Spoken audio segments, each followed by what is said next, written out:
We are this morning looking predominantly in Judges chapters 19 and 20. We're continuing our series of character studies through different people, and this particular study in the Old Testament. And with the emphasis in the first half of our study being on people we would think of as villains or bad guys or people who really messed up. It is, in my opinion, kind of hard to do worse than the guy we're going to read of this morning. And it comes in a period of Israel's history when, I don't know if they were as bad as it was, they were as bad as they could get. I don't know that that's necessarily true, but it was certainly not good in their history at this point. And this story really sort of exemplifies a lot of that. Let's offer a word of prayer, and then we'll think a little bit more about the guy in these two chapters. Our great God and our Father, thank you for the opportunity to gather and study this morning. Thank you for the opportunity to learn not only from those people in Scripture whom you commend, people like David and Abraham and Moses and Sarah and Esther and others. Help us, Father, to also take lessons from those that we would not commend and those whom you did not commend. Help us to see the things they did as both proof that they can be done again and examples for us to turn from. Help us to understand what happened and how to avoid those things, and how to not repeat those same mistakes. Lord, we're mindful of those who cannot be with us this morning, those who are sick or those who are traveling and away from us. Help us to serve them as best we can. We beg you, Father, to forgive us of our sins, strengthen us as we seek to repent of those things, as we put the sins as far from us as we know you put them from you. We ask this in Jesus' name. Amen. All right. There is a line out of one of Robert Burns' poems that the poem itself is not super memorized, but there's one line of it that gets repeated. It got repeated a lot. You've probably heard the line before. The particular stanza from this poem: many and sharp the numerous ills inwoven with our frame, more pointed still we make ourselves regret, remorse, and shame, and man whose heaven-erected face the smiles of love adorn, man's inhumanity to man makes countless thousands mourn. When men refuse to treat other people as people, then atrocity happens. And I think we're going to see a lot of that from the character we're going to focus our attention on this morning in Judges chapters 19 and 20. If you really want to know what happened, this is it. As you read through the section, and I hope you did, I hope you had some time to sort of read through this beforehand and study and think about this text. This is not one you probably brought up in little kids' Bible class. This is not one that you have pictures of in your resource room. This is probably not one you've ever heard preached before. I read 2 or 3 times in other people's commentaries something to the effect of, I've never heard a sermon on this. It's not a text people focus on. Mainly because it's so awful, what happens. If you really want a sense of what happened in Judges 19 and 20, what was threatened against Lot and his daughters in Genesis 19. Remember the story, they go and they sojourn in the city of Sodom. 2 visitors, angels in this case, come to visit to tell them to leave the city. Lot, sort of stuck deliberating. The men of the city of Sodom show up in Genesis 19. They make an abhorrent request. Bring out the 2 men that we may know them, being euphemistic for rape them, is what they wanted to do. Lot in the story says, please, my brothers, don't do so wickedly. I have daughters I'd be willing to give to you rather than you rape these 2 men that were with me. In Genesis 19, what happens next? The men of the city press against Lot, and they press him into the door of the house, threatening to break in. You remember what happened? Blinded. Well, The angels just before that, the 2 angels grab Lot, drag him inside, slam the door, and then strike everyone with blindness so that they grope trying to feel for the door of the house. What was threatened was prevented in that case. In Judges 19, it wasn't. it was adjusted, you might say. But the man's concubine suffers what the two angels should have or would have suffered in Genesis 19 had it not been prevented. And that gives you a sense of just how awful this is. Many writers noted how many of the phrases used in Genesis 19 are repeated exactly in Judges 19. And I think that's the point. What was threatened there happened here. And it centers on this man in Judges chapter 19 known as a certain Levite. Tell me about the guy. You can't tell me his name because it's not in the text. So what can you tell me about this certain individual, Judges 19 and 20? What does the text tell us? Yeah, right. From the tribe of Levi. Certain Levite. One Levite. One Levite out of the whole tribe of Levites. So we can't take much from his identification in terms of name, but we can take something from his clan, or from his tribe. Okay, this was from the tribe, you remember, that was responsible for, I don't want to say the spiritual side of things. All of Israel had to do that. But their particular job was to care for the tabernacle. Later on, they would care for the temple. They served as sort of a spiritual education for the people. They had a lot of those sorts of roles.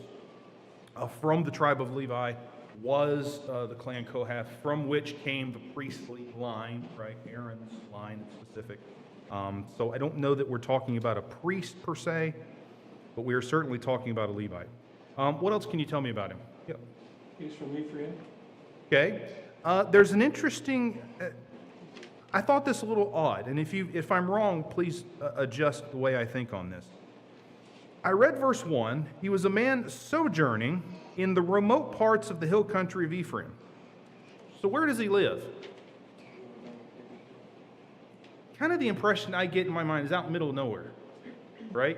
He is sojourning, so he's sort of going from place to place, sort of like Abraham used to, in the really remote areas, far away from people of the hill country of Ephraim.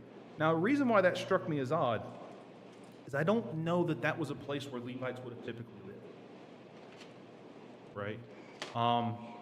Maybe a bridge too far, and if so, that's fine. But in Joshua 21, they were given cities to live in, and their land was the pasture land surrounding those cities, right? So the fact that we have a Levite who is living, I think, not where Levites are prone to live or supposed to, might be an early indication already that something's not right. Now, if you've been reading Judges, you know everything's not right, but maybe that's another hint. And then maybe that makes sense because if you think about it, if he were a practicing, for a better term, Levite, he would have duties and responsibilities to the people.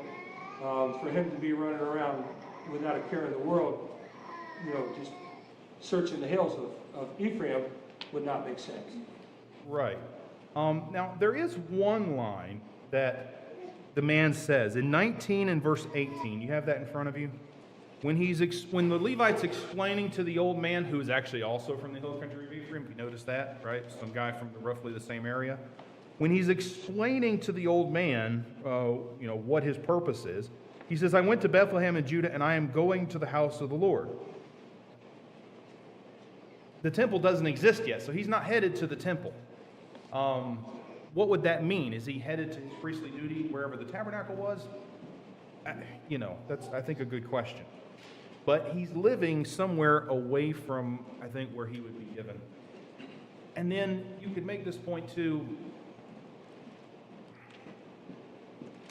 He's taking to himself a concubine, right? Why is he not getting married? This is his next wife, right? This is a second additional wife. I would argue that's not a good thing. You could say that. Here's roughly, and I realized this after I looked at it this morning, that it's incredibly washed out, and I'm sorry that it's impossible to see. But this is sort of a zoom in on, if the top of the screen is where Ephraim was, and the bottom of the screen is Bethlehem, the whole story happens somewhere in this area, right? The man's from the hill country of Ephraim. He journeys down to Bethlehem to do what? Why did he head down there? To go get his concubine who had left him. Why? Because she had committed adultery. Remember I said nothing in this story is right? Nothing's going as planned? his concubine, well, he has one in the first place. She leaves him because she's unfaithful, goes back to her father's house, and her father takes her back, which is another issue. And then he doesn't immediately run down there to her, but 4 months later, he kind of, eventually works his way down there and finds her. Right? Yeah. Yeah, I read one commentator though that said that term she played the whore against it didn't necessarily at the time refer to sexual misconduct. It could be for virtually any reason. They could have had some kind of misunderstanding. That he was just unhappy with her and she left and went back to her father's house. Yeah, I think it's the, so the Septuagint, Any of them, we don't know. the Greek translation of the Old Testament actually has she was angry with him. So some people lean that way and go, well, it may not have been that she was unfaithful, maybe they just had a falling out. I tend to want to stick with the text. But he heads down there, he retrieves her. There's this really odd scene of hospitality. Now, growing up in the South, you guys ever heard of the long goodbye? The goodbye that takes 45 minutes? This is a goodbye that takes several days, right? No, don't leave. I heard that. I would hear, it just makes me cringe every time I see, no, don't leave yet. Because this is what happened. Excessive hospitality is shown by her father, of all people. And then we get a lack of hospitality later. Mike? Well, the position that woman is in, she could be taken out and stoned to death. Right. And the daddy would be worried about that happening. Sure. So I can see him being overly hospitable to keep his daughter alive. That's a good point. Yeah. Let's make sure you're not going to mistreat her. It doesn't say in the text there that he meets him, which infers that the man coming to get his concubine had never met his father-in-law or concubine-in-law. Concubine-in-law. How does that even work? Maybe I'm misreading the text, but There's an argument for we need no part of that, that right? he never met him before. Well, it just says in verse 3, he came out with joy to meet him. So that could be probably just, I doubt seriously he had no idea who he was, right? I'm happy to see you. We're going to make this right, hopefully. Okay. Now, one thing that is odd, yes. Real quick, in my translation, it says father-in-law, like Mark just said, all over the place. Does anyone else have that? And if so, why concubine versus not wife? I'm confused by that. Good question. What? That's not the first time you're going to see weirdness in the how she's referred to and how he's referred to in reference to her, right? A little later in the story, after the really awful thing happens in Gibeah, the text is going to refer to the Levite as her master a couple of times. But then in chapter 20, the narrator of the text in verse 4 says the Levite, the husband of the woman. So there's some kind of going back and forth between the two things. I guess the man would have been considered his father-in-law even if it was a concubine. Would that be appropriate? I think so. So we don't know. We don't know if he had a regular wife. We don't know that in this. Wouldn't it have been I thought it would have been very unusual to not have a wife take a concubine. And also, I know she was running away from him because she'd sinned. But it's like a slave running away from their master. Would that be how it was viewed, concubine? Some like amalgam of the two, right? Of, woman leaving the husband, servant leaving the master, I think. Sort of get those two married together, no pun intended. With that. All right, skipping that for time. Now, yes, sir. You remember on Wednesday night's classes that we had these poor Jewish people that sold their daughter into slavery, and he has a law that you can't release her to Gentile people, but you have to let her go free if she's not given what she's supposed to have. But anyway, it was common for those situations, apparently, if you had a law governing them, that to be married to one person, to have a concubine or two. bit of an odd situation. Brian, did you have a thought? I was gonna ask a question, but it'll derail everything, so let's keep You're going to wait to everybody, speak now or forever hold your comment, right? All right. Let's talk about what went wrong. There's a lot that goes weird in this story, right? So what I want to do is sort of center in on when the man makes it to the city of Gibeah. Okay, there are a lot of things we could sort of, here and there about before he gets to the city. But let's talk about what happens when he got to the city. For those of you that may not have had a chance to read the text, quick summary of what happens through Genesis. I'm going to do that because it's the same story. Judges 19. The man leaves his father-in-law's house and approaches the city of Jebus or Jerusalem. His servant basically says, hey, why don't we turn aside to the city of the Jebusites, which at that time was controlled by Gentiles, the Jebusites. The man says, no, I'm not going to stay in this city. Why? Because they're foreigners, right? Let's go to where Israelites live, in essence, right? Now, if you're looking back at the map, this will be kind of helpful. If right, can you see where it is? There would have been Jerusalem. Okay, there's Bethlehem to the south, Jerusalem here. He says, I'm not going to turn aside here. I'm going to turn aside either at Gibeah or what was the other option? Ramah. They were basically next door. Okay, those were the next two places on the road north back to Egypt. So they go by Jebus or Jerusalem. They stay in Gibeah. Fun fact, who else is from Gibeah? Saul, right? Which is actually the next character in our study, which is interesting. They turn into Gibeah. It's sundown. He goes and sits in the open square, and nobody takes him in. That already is a gross violation of all things hospitality. Now, I don't mean hospitality like we think about it. That's just what you were supposed to have done, taken someone in. It's not a citizen of the city. It's a foreigner of the city in a sense. It's someone who's not from there, someone in the city from the hill country of Ephraim who takes the man in. His only request is don't spend the night in the square, as we're going to see for obvious reasons. In Judges 19:22, as they were making their hearts merry, the men of the city, worthless fellows, surrounded the house. They said to the old man, bring out the man who came to your house that we may know him. Again, euphemistic for to engage in intercourse with him.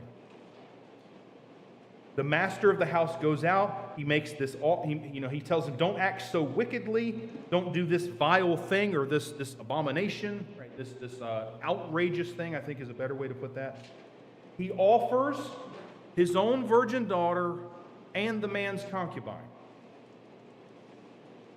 When they decline the offer, the text says in verse 25, the man seized his concubine and made her go out to them.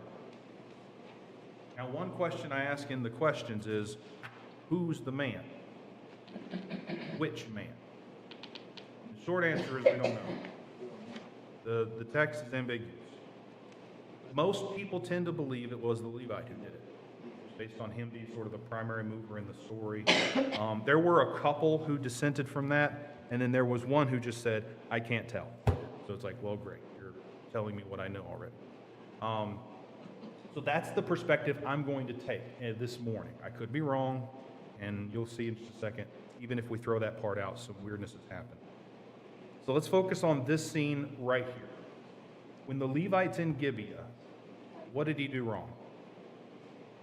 Let's get the big one out of the way first. Yeah.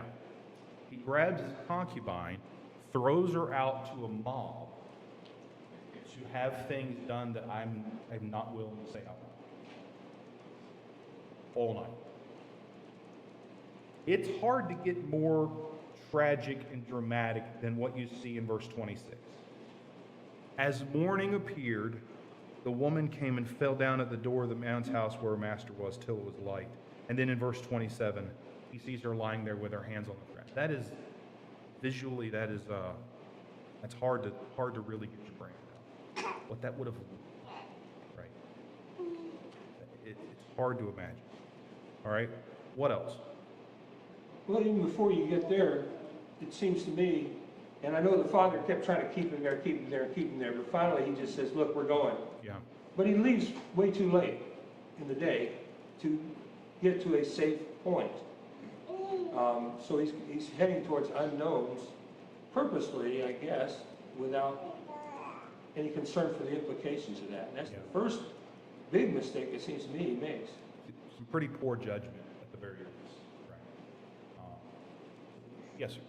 I mean, his next big mistake is opening the door, seeing her, and having what amounts to less than zero compassion or Yeah. concern, and tells her, get up, we're leaving. When she doesn't, just throws her on the back of the donkey like a sack of grain or something, and heads Yeah. out. One commenter noted, it's as if he left to leave and he tripped over her on the way out the door. That's the way the text reads, right? Her master, again, not her husband, her master, which is more indicative of he's treating her like property, not like person. Okay? Her master rose up in the morning when he opened the doors of the house and went out to go his way. Behold, there was his concubine lying at the door. It's literally swung the door open. Okay, it's time to leave. And he sets out. Oh, look, there's my wife. I mean, there's my servant wife that I just left Ephraim from to go down to get her and spoke kindly to speak kindly to her, the text says in chapter 19. And yet, there she is. And then, what does he say to her? Get up, let's go. Get up. Come on, what's your problem? I mean, that's hard to get your brain around, isn't it? To be so cold and callous and unfeeling is to just trip over her on the way out and say, all right, let's go. You know, and then she doesn't go. The Septuagint supplies that she had died there. Okay, that's not present in the original, but the Greek translation, they kind of added that little line in that she was dead. All right, what else? That's bad enough. What do you think? But Judges 20 and verse 4 says the Levite, the husband of the murdered woman, Right, answered and said, right.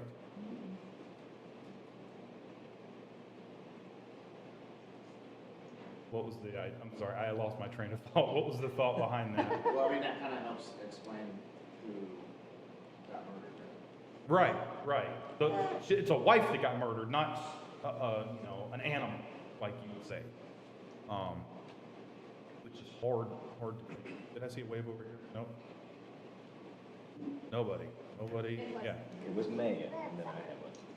Well, I was just gonna say, when you read, after you read the whole story, speculation completely, but based on how he treats her there and how he's treated her, it makes you go back up and look at the verse of 19 and say, okay, not that it made it right, but why did she cheat on him? How was he treating her? But also, not only that, did he speak kindly to her father, literally, almost like a two-faced, kind of like he's just saying what he needs to say to get her back, just as pure speculation, don't know. Right. Just speaking kindly to get her back, just to have her. I mean, it's just thoughts, Well, it just shows you like this is not a text we read and we go, ooh, let's do this.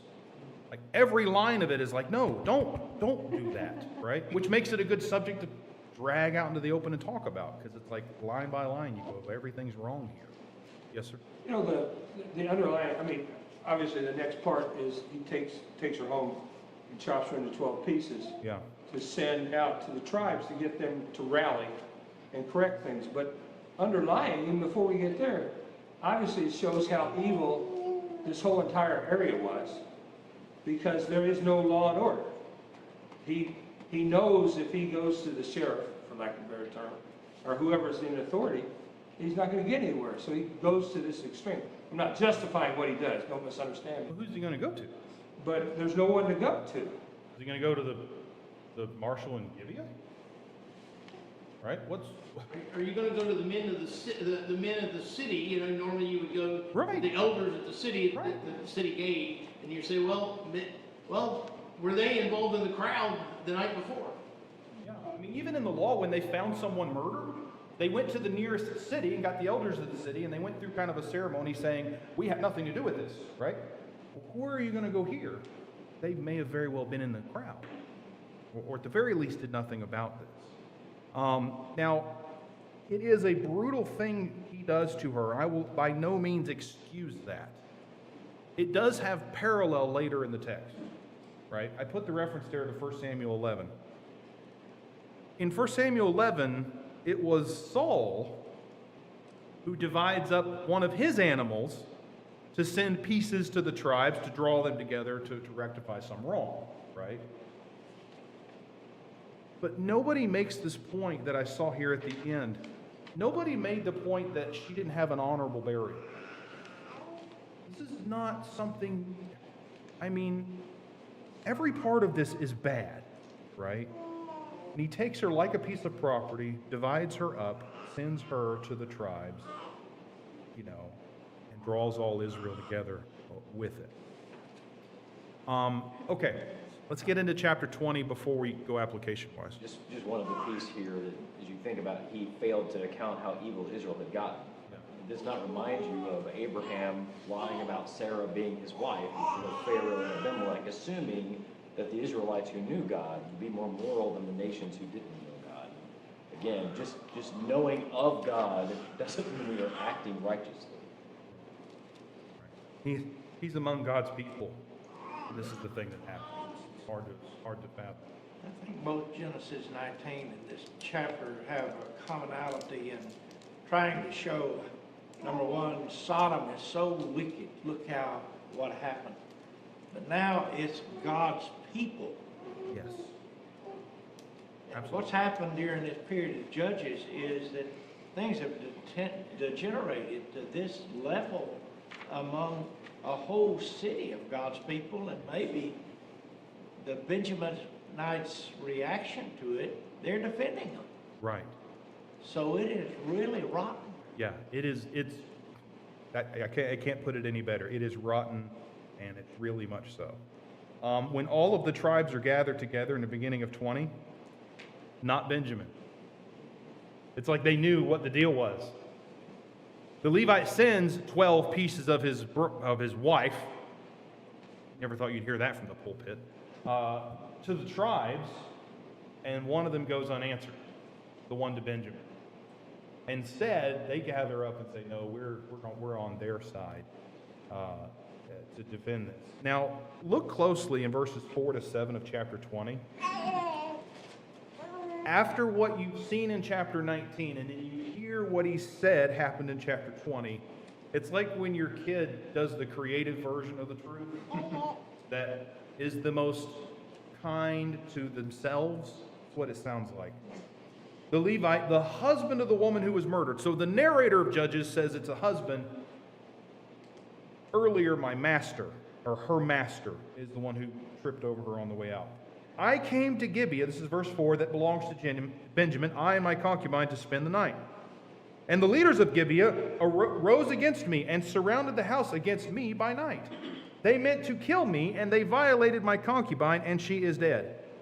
So I took hold of my concubine, cut her in pieces, and sent her throughout all the country of the inheritance of Israel, for they have committed abomination and outrage in Israel. Behold, you people of Israel, all of you give your advice and counsel here. I just put these in a big list.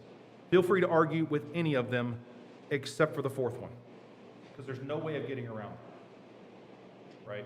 You can take contention with, well, maybe it wasn't part of his story that he omitted everything that led him here and the whole situation that's going on there. Maybe it's just an oversight that he didn't mention that he was going past the city of Gibeah. And maybe it's just the story being kind of a shortened version of this where he just mentions, well, the men wanted to kill him, not rape him. He kind of left that part out. But I don't see any way around the fourth one. All he says, they meant to kill me, and they violated my concubine, and she is dead. He completely writes himself out of any wrongdoing in the way he tells the story. Right? So at the very least, you have to notice that.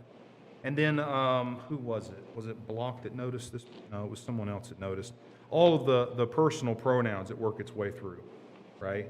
It's all about him, right? Himself, my concubine, I did this, they did this to me, they were going to do this to me, da-da-da-da. There's nothing about anyone else.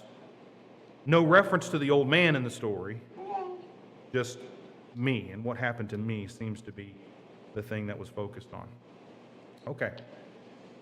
Any thoughts on that particular section? Back. All right. Now, yo. Sorry, I was just gonna. like, no, that other way. No, not What you said at the end there with leaving the man out of the story, I mean, the comparison, like to either kids or this makes me think of politicians too, the way that they retell Well, they're not far off. You know. Yeah. But was the leaving out of the man who did take them in and try to protect them? I mean, it seems he wants vengeance, and he wants vengeance against everyone, and we're not gonna muddy the waters on there might be good people there, Yeah. as opposed to, let's just kill every male who exists here. Yeah. A few people noted that it seems to be what his problem was, his honor was violated. And he wants revenge. That seems to be the thought there, right? Really, in the story, if you get honest about it, other than losing his concubine, what really happened, he was threatened, yes, absolutely, but did anything happen to him? No, physically, nothing happened to him. Right. And some even commented that they may have taken her because it was a way to hurt him.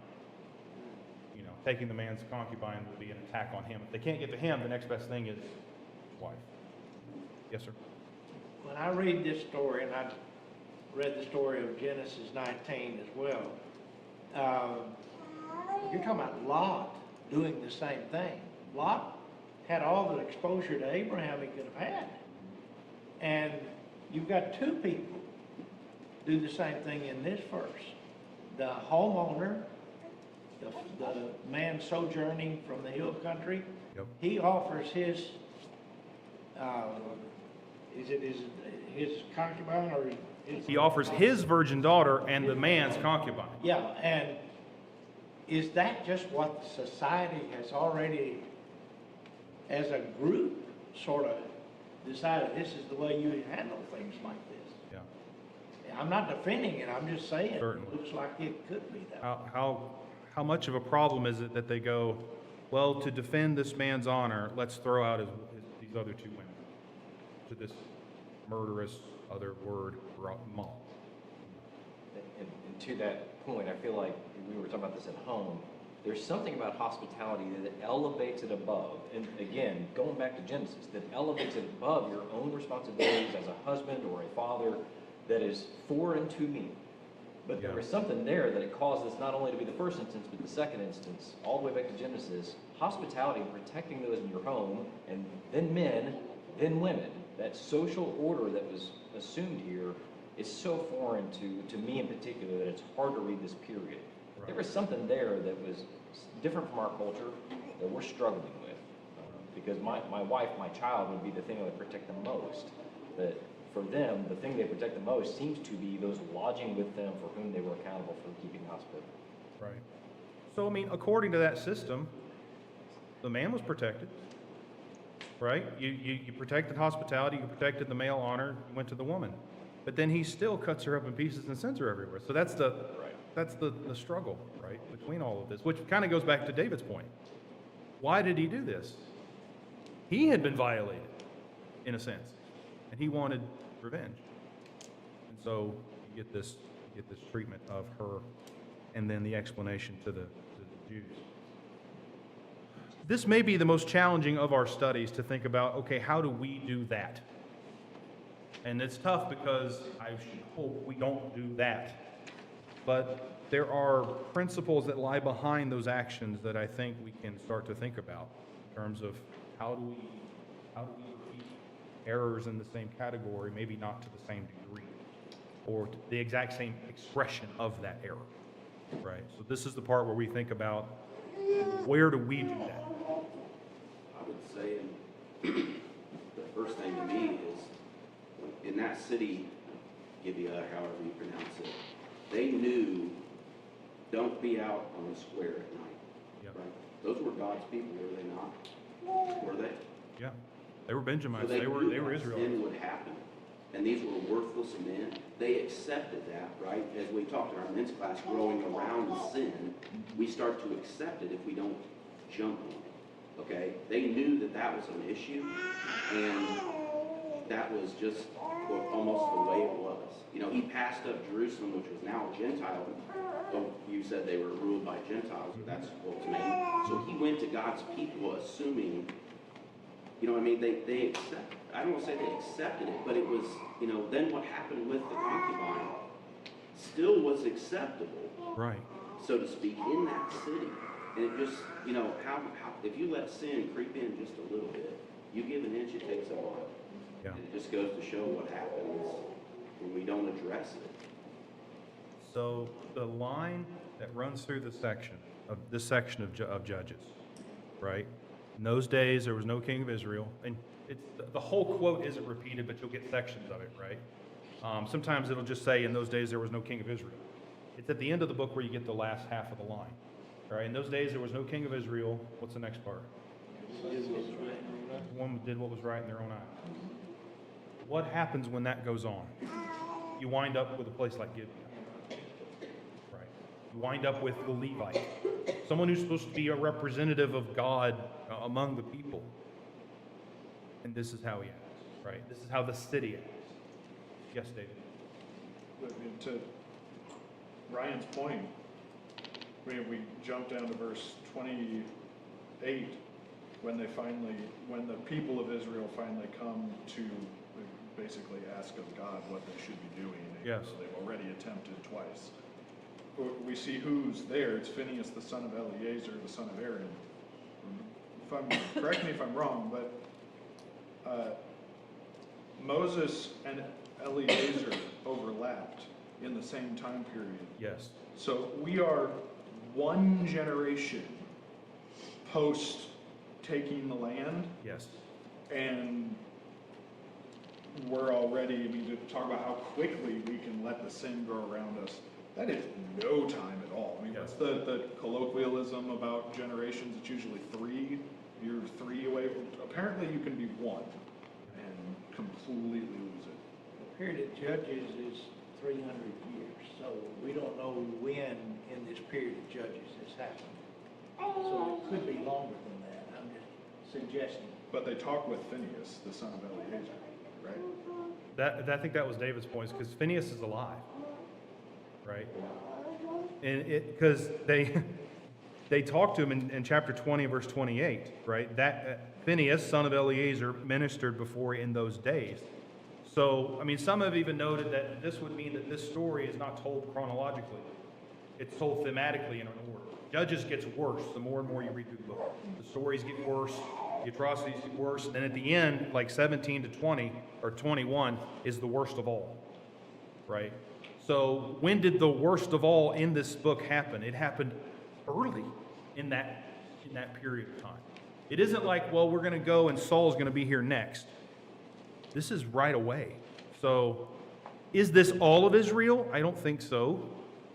But there's a pocket of Israel that has gotten infected. And it doesn't take long for that to just fester, rot, to the point where you have a city committing atrocity on the level of Sodom, and a tribe around that city who, when they're called to an account for it, says, no, we're going to fight for ours. We're going to fight for our people, right? Oh, those are our people.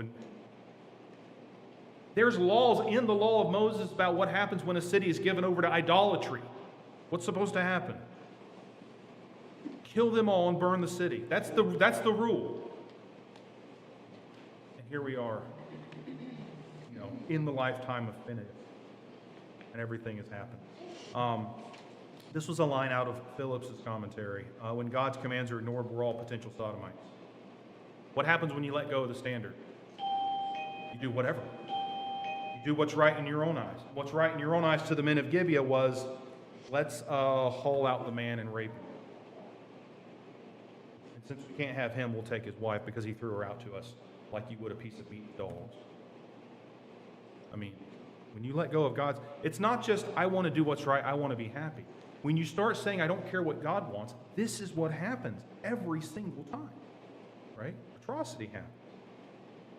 When you let go of God's law, and when there's no king in Israel, so to speak, when there's no leadership by God, how do you treat people? So there's no more you're created in God's image and I'll treat you such. There's no more love your neighbor as yourself. It's you are my property and I'll do with you as I wish. Yep. It just goes down to a basic level of selfishness. Absolutely. When you really dumb it down, there's one, you only care about your own life. Absolutely. Right? That's why you gave her up. That's why you told the story as a victim. Like all of those things reference just simply, this was not of the heart. This was, I only care about my own self and my own well-being. Yep. And when you boil it down. Yep. A Levite does that. It's Right. beyond imagination. And then the way he tells the truth there, or adjusts the story, it's not the truth in chapter 20. It just reminds me of, it's not Ananias and Sapphira. It is Ananias and Sapphira, sorry, I get the names mixed up. Isn't that what Ananias and Sapphira do? They change the story concerning what they did when they sold their property to elevate themselves, to seem to be on the level of Barnabas in the chapter before. They did the same thing, right? Yeah, Mark? I would use the term to describe the Levite as moral superiority. I believe that I am right, and therefore anything I do in this, of all these events, is right because I'm right. The illusion of moral superiority. Right, yeah, it's not reality, but No. I believe I am morally superior, and therefore I am right in doing this thing, cutting her up and sending her throughout the land, because I need justice. Yeah. I wasn't treated right.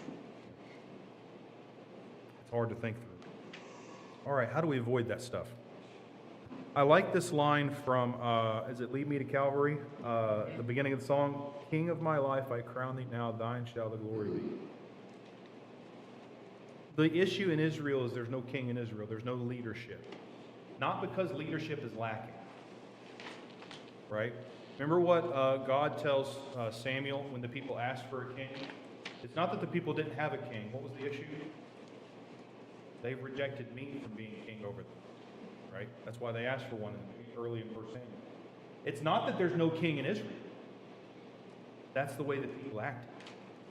They treated the situation as if there was no leader, there was no king, there was no authority. And so, in lack of that, everybody did what was right. So what's the answer? Recognize the authority, put him back in charge in terms of the way I relate to him, and then set about doing what's right in his eyes. Right? I like this line. This is from the description, 2 Chronicles, of King Asa.